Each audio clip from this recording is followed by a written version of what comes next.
ខ្ញុំមានមិត្តភក្តិម្នាក់ផ្លូវចិត្តរបស់គាត់គឺខ្សោយមែនតើគាត់ប្រាប់ខ្ញុំថាគ្រាន់តែគាត់និយាយខុសមួយម៉ាត់ណាយប់ឡើងដឹងតែគាត់ដេកគិតពីកំហុសដែលគាត់បាននិយាយគាត់ដេកគិតថាអ្នកផ្សេងគេគិតថាគាត់បែកមិនទៅណាតិចគេនិយាយដើមគាត់ពីក្រោយខ្នងទៅបាទគាត់ខ្មាស់គេហើយខ្ញុំក៏មានមនុស្សម្នាក់ទៀត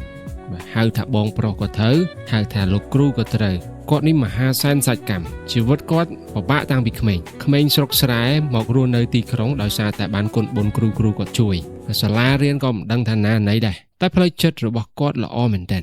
ខ្ញុំធ្លាប់សួរគាត់ថាបងឯងដែលមានអារម្មណ៍ថាខ្មាស់គេដែរគាត់ថាដែរអើយនៅស្រុកពិបាករស់នៅជាងនេះទៀតតើមកមានឱកាសប៉ុណ្នេះខ្ញុំខ្មាស់គេឡើងសោះសាច់ហើយអញ្ចឹងអាទិត្យនេះពួកយើងនឹងទៅលើកយកប្រធានបទ mental toughness ផ្លូវចិត្តដ៏រឹងមាំមកនិយាយព្រោះពាក្យថាផ្លូវចិត្តដែលរឹងមាំនេះវាមិនមែនជារឿងដែលមនុស្សម្នាក់កើតមកក៏មានវានៅក្នុងខ្លួនស្រាប់ទេវាជារឿងដែលយើងអាចវឹកហាត់បានមើលតែឧទាហរណ៍ដូចខ្ញុំខ្លួនឯងណាខ្ញុំជឿថាអញ្ចឹងខ្ញុំពីក្មេងគឺស្ដាច់មនុស្សហើយមហាសែន insecure បាទមហាសែនខ្សោយរឿងអីក៏ដោយប៉ះពាល់អារម្មណ៍ខ្ញុំតែបន្តិចគឺដឹងតែខ្ញុំយំហ្មងបាទអានេះនិយាយមែនតើណាមិនជឿសួរម៉ាក់ខ្ញុំចឹងថ្ងៃនេះពួកយើងនឹងទៅមើលនៅខ្សែជីវិតរបស់មនុស្សម្នាក់ហើយនឹងធ្វើ case study ទៅលើរឿង4ដែលវាអាចជួយផ្លាស់ប្ដូរនៅផ្នត់គំនិតរបស់អ្នកទាំងអស់គ្នាទៅលើផ្លូវចិត្តសង្ឃឹមថាក្រោយចប់វីដេអូនេះអ្នកទាំងអស់គ្នានឹងមានផ្លូវចិត្តដែលរឹងមាំជាងមុនជាពិសេសគឺដឹងថាគួរតែធ្វើអ្វីដើម្បីអភិវឌ្ឍវាឲ្យបានកាន់តែល្អ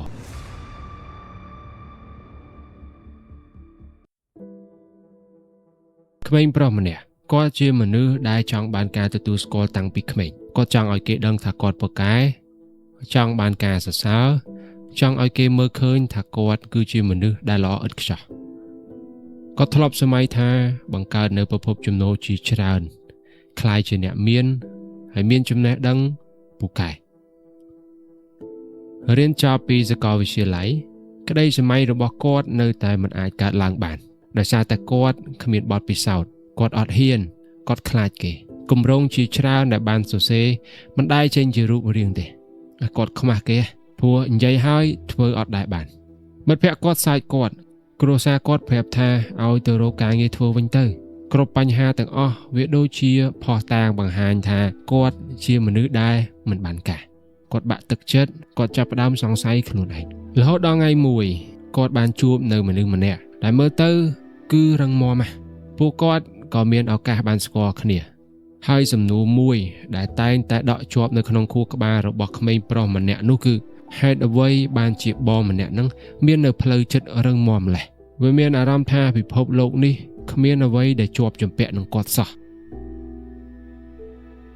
ស្គាល់គ្នាបានយូរបន្តិចរឿងទី1ដែលក្មេងប្រុសម្នាក់នោះបានរៀនបរិយាកាសជុំវិញខ្លួនរបស់គាត់ជាកត្តាដែលធ្វើឲ្យគាត់មាននៅផ្លូវចិត្តទន់ខ្សោយនៅពេលដែលក្មេងប្រុសម្នាក់នោះចាប់ផ្ដើមចំណាយពេលជាមួយនឹងមនុស្សមួយក្រុមមនុស្សដែលគេមាននៅផ្លូវចិត្តរឹងមាំគាត់ចាប់អារម្មណ៍នៅរឿងមួយដែលខុសគ្នាគាត់មានអារម្មណ៍ថាល្អជាងមុនមនុស្សមួយក្រុមដែលគាត់ទើបតែស្គាល់នេះបើទោះបីជាមានកំហុសធំប៉ុណ្ណាក៏គាត់នៅតែ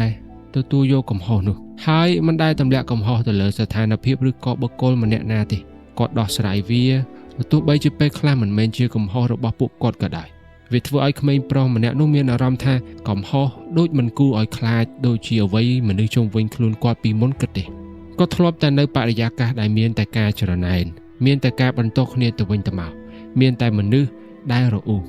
បរិយាកាសមិនល្អនេះបានធ្វើឲ្យគាត់មានទំនោរទៅរកភាពភ័យខ្លាចនៃកំហុសនិងការគេចវេះពីបញ្ហា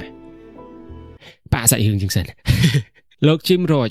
សម្រាប់អ្នកដែលតែងតែចូលចិត្តស្ដាប់នៅព័ត៌មានសម្រាប់ការអភិវឌ្ឍខ្ញុំគិតថាកម្រនឹងមិនស្គាល់គាត់ដែរយ៉ាងហោចណាស់ក៏ធ្លាប់ឃើញមុខគាត់ម្ដងដែរខ្ញុំនៅចាំបានវីដេអូខ្លីមួយដែលគេកាត់ពី seminar របស់គាត់បាននិយាយថា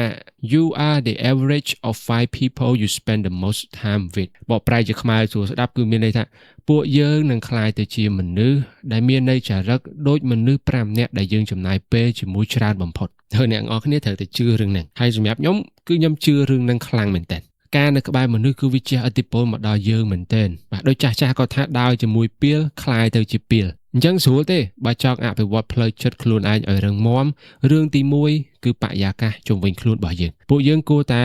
គុំនៅក្បែរមនុស្សដែលតែងតែគិតថាខ្លួនឯងជាជនរងគ្រោះមនុស្សដែលអវិជ្ជមានបាទមិនចូលចិត្តអភិវឌ្ឍមិនឲ្យស្អប់គាត់ទេមិនឲ្យផ្ដាច់តំណែងតំណងហ្មងទេ តែកាត់បន្ថយវាហើយតាមពិតទៅពួកយើងក៏នៅតែអាចរាប់អានមនុស្សបានបើទោះជាមិនសូវបានចំណាយពេលជាមួយគ្នាដូចពីមុនណាតសាច់រឿងយើងទៀតក្រោយចំណាយពេលក្នុងបរិយាកាសថ្មីជាមួយមនុស្សដែលមាននៅផ្នត់គំនិតវិជ្ជមានមាននៅផ្លូវចិត្តរឹងមាំគ្មានការចំណែនឈ្នានីសគ្មាននៅការបន្ទោសបង្អាប់បង្សោចមនុស្សមួយក្រុមនេះគោលដៅតែមួយគត់របស់ពួកគាត់គឺការរីកចម្រើនពួកគាត់តែងតែជំរុញគ្នាឲ្យធ្វើនៅរឿងដែលពិបាកប្រឈមមុខដោះស្រាយនឹងបញ្ហារឿងទី2ដែលក្មេងប្រុសម្នាក់នោះបានរៀនប្រឈមមុខនឹងរឿងពិបាកធ្វើឲ្យផ្លូវចិត្តកាន់តែរឹងមាំខុសពីបរិយាកាសចាស់ដែលគេតែងតែប្រាប់ក្មេងប្រុសម្នាក់នោះថាឯងធ្វើមិនបានទេហានិភ័យខ្ពស់ណាស់មិនជឿអញចាំតែមើលទេមនុស្សមួយក្រុមដែលមាននៅផ្លូវចិត្តរឹងមាំនេះក៏ប្រាប់ក្មេងនោះថាមិនសាកល្បងមិននឹងដឹងរសជាតិធ្វើអីក៏វាពិបាកដែរដំបូងគ្មានអ្នកណាកើតមកចេះទាំងអស់ទេបើមិនរៀនមិនសាកធ្វើវានៅតែប៉ុណ្ណឹងដោយទទួលបាននូវការលើកទឹកចិត្តឲ្យសាកល្បងក្មេងប្រុសម្នាក់នោះក៏ចាប់ផ្ដើមក្លាហានធ្វើនៅរឿងដែលគាត់តែងតែខ្លាចថាធ្វើមិនកើតទោះជាគាត់ធ្វើវាមិនបានល្អតែគាត់ចាប់អារម្មណ៍រឿងមួយកាន់តែប្រឈមមុខនឹងរឿងដែលពិបាកផ្លូវចិត្តកាន់តែរឹងមាំគាត់កាន់តែមាននៅទំនុកចិត្តលើខ្លួនឯងធ្លាប់តែគិតថាខ្លួនឯងអន់តែពេលនេះគាត់គិតថាយ៉ាងហោចណាស់ក៏គាត់ហ៊ានបោះជំហានដែរប៉ាសាច់រឿងយើងតិចទៀតសិនដោយលោក David Goggins មនុស្សម្នាក់ដែលពួកយើងស្គាល់ដោយសារតែវិន័យផ្ទាល់ខ្លួនដ៏រឹងមាំរបស់គាត់ធ្លាប់ថា The only way that you ever going to get to the other side of the journey is by suffering. You have to suffer to grow. ផ្លូវតែមួយគត់ដែលអាចជួយឲ្យយើងសម្រេចគោលដៅគឺប្រឈមមុខនឹងការឈឺចាប់ការលំបាកមនុស្សជាច្រើនតែងតែប្រៀបធៀបផ្លូវចិត្តរបស់យើងទៅដូចនឹងសាច់ដុំកាន់តែធ្វើការធ្ងន់កាន់តែរឹងមាំពួកយើងអត់អាចរំពឹងថាគេងនៅផ្ទះមិនទៅហាត់ប្រាណឲ្យឡើងសាច់ដុំទេបាទផ្លូវចិត្តយើងវាដូចគ្នាបើយើងមិនដែលក្រោកឈរការពារខ្លួនឯងផ្លូវចិត្តយើងក៏វានៅតែខ្សោយវាអញ្ចឹងតសាច់រឿងយើងទៀត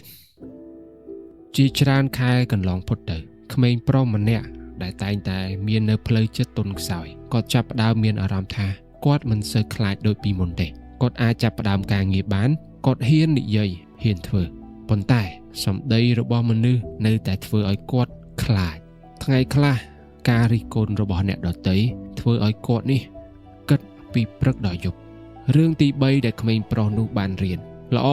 ក៏តែងតែមកជាមួយនឹងអាក្រក់ថ្ងៃមួយគាត់បានអង្គុយរអ៊ូប្រាប់ទៅបងដែលជាមនុស្សមាននៅផ្លូវចិត្តរឹងមាំគាត់ថាគាត់បានព្យាយាមធ្វើវាឲ្យល្អអស់ប៉ុណ្នេះហើយហេតុអីនៅតែមានមនុស្សមួយចំនួនមើលមិនឃើញនឹងការខំប្រឹងរបស់គាត់ទៀតមនុស្សជាច្រើនសរសើរថាគាត់នេះរីកចម្រើនតែហេតុអីក៏នៅតែមានមនុស្សមួយចំនួនគិតថាសមត្ថភាពរបស់គាត់នេះនៅតែអន់គាត់អត់សប្បាយចិត្តទេដែលមានមនុស្សនៅតែមើលងាយគាត់នៅតែបន្ទាបតម្លៃគាត់បងមកក្រុមនោះក៏បានប្រាប់គាត់វិញរឿងមួយមានអ្នកឈ្នះក៏ត្រូវតែមានអ្នកចាញ់មានអ្នកសរសើរក៏តែងតែមានអ្នករិះគន់សូម្បីតែជោគជ័យក៏ទទួលបានមកពីការរៀនពីកំហុសនៃការបរាជ័យអានេះវាគឺជាការពិតនៃពិភពលោកដែលមនុស្សជាច្រើនមិនព្រមទទួលស្គាល់មនុស្សចង់ឲ្យជីវិតរីករាយគ្រប់ពេលតែជីវិតរីករាយមិនកើតទេបើគាត់មិនដែលពិបាកទៅដោះស្រាយបញ្ហាជីវិតរបស់គាត់ផងអូខេផ្អាកសាច់រឿងយើងសិនព្រះពុទ្ធរបស់យើងព្រះអង្គបានបង្រៀននៅលោកធម៌ទាំង8ប្រការនៃជីវិតអង់គ្លេសគេហៅថា eight worldly condition ព្រះអង្គមានពុទ្ធដីកាថានេះជារឿងធម្មជាតិនៃជីវិតមានលាភក៏មានអលាភ gain loss មានយសក៏មានអយស fame and disgrace មានការសរសើរក៏មានការនិន្ទា praise and blame មានសុខក៏មានទុក្ខ pleasure and pain ពួកយើងចំណាយពេលជាច្រើនដេញចាប់ជីវិតតែពាក់កណ្ដាលទេសូមតែសេចក្តីសុខអត់ចង់ឲ្យមានទុក្ខដល់តែជីវិតមានទុក្ខយើងគិតថាវាអយុត្តិធម៌យើងអត់អាចទទួលយកនៅការពិតនេះបានថាវាគឺជារឿងធម្មតាមនុស្សដែលមាននៅផ្លូវចិត្តរឹងមាំមិនមែនពួកគាត់ចូលចិត្តទុក្ខលំបាកទេបើគាត់ជ្រើសរើសបានក៏គាត់សូមតែសេចក្តីសុខដែរតែពិភពលោកនេះវាមិនអញ្ចឹងហើយគាត់ក៏ដឹងមនុស្សដទៃទៀតក៏ជួបនៅរឿងបែបនេះដែរហើយយើងក៏ត្រូវតែជួបរឿងបែបនេះដែរជាជាងដែលយើងអអន់សម្ពន់ចិត្តនឹងធម្មជាតិនៃជីវិតយើងមានតែទទួលយកការពិតនេះទេទើបយើងអាចដោះលែងនៅអារម្មណ៍មិនល្អដែលមកជាមួយនឹងវាបានតោះសាច់រឿងយើងទៀត ក្មេងប្រុសម្នាក់នោះក៏ព្រមទទួលយកនូវការពិតនៃជីវិតនេះរាល់ពេលដែលគាត់មិនសប្បាយចិត្តនឹងរឿងដែលបានកើតឡើងគាត់តែងតែនឹកទៅដល់ធម្មជាតិនៃជីវិតទោះវាមិនបានដោះស្រាយនៅបញ្ហារបស់គាត់ទាំងស្រុងក៏វាបានជួយឲ្យអារម្មណ៍របស់គាត់នេះធូរស្បើយបានលឿនជាងមុនផ្លូវចិត្តរបស់គាត់ចាប់ផ្ដើមរឹងមាំរឿងមួយចំនួនធំដែលធ្លាប់តែធ្វើឲ្យគាត់កេងគិតរាល់យប់ពេលនេះគាត់មើលឃើញវាថាតាមពិតទៅវាមិនអាក្រក់ដោយការគិតពីមុនទេប៉ុន្តែទោះមិនសូវគិតច្រើនដូចមុនគាត់ក៏នៅតែមានអារម្មណ៍ថាអត់ចូលចិត្តនៅអារម្មណ៍មិនល្អនេះទោះគាត់អាចដោះលែងវាបានគាត់ទទួលស្គាល់ការពិតតែការពិតទាំងអស់នោះក៏នៅតែធ្វើឲ្យក្មេងប្រុសម្នាក់នេះមានអារម្មណ៍មិនល្អវានៅតែធ្វើឲ្យគាត់ឆាប់ខឹងឆាប់អន់ចិត្តឆាប់ហត់គាត់សួរបងរបស់គាត់បន្ថែមទៀតថាតើធ្វើម៉េចទើបលែងមានអារម្មណ៍មិនល្អទាំងអស់នេះរឿងទី4ដែលក្មេងប្រុសម្នាក់នោះបានរៀនគ្រប់គ្រងអារម្មណ៍ខ្លួនឯង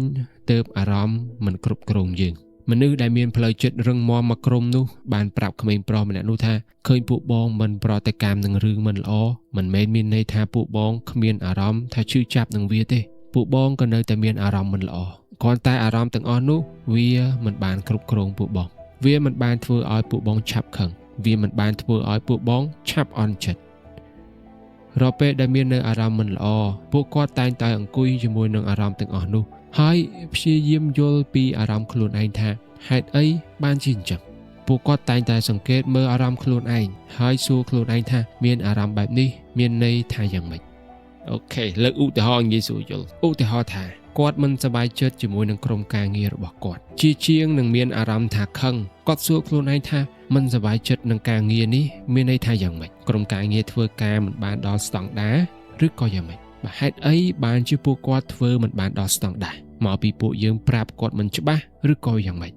ហើយសំខាន់បំផុតតើត្រូវដោះស្រាយវាតាមរយៈណានៅពេលដែលយើងអាចសួរខ្លួនឯងថាអារម្មណ៍នេះមានន័យដូចម្ដេចនៅពេលនោះហើយដែលអារម្មណ៍លែងគ្រប់គ្រងយើងតែយើងក្លាយទៅជាអ្នកគ្រប់គ្រងអារម្មណ៍វិញម្ដងអារម្មណ៍មិនល្អ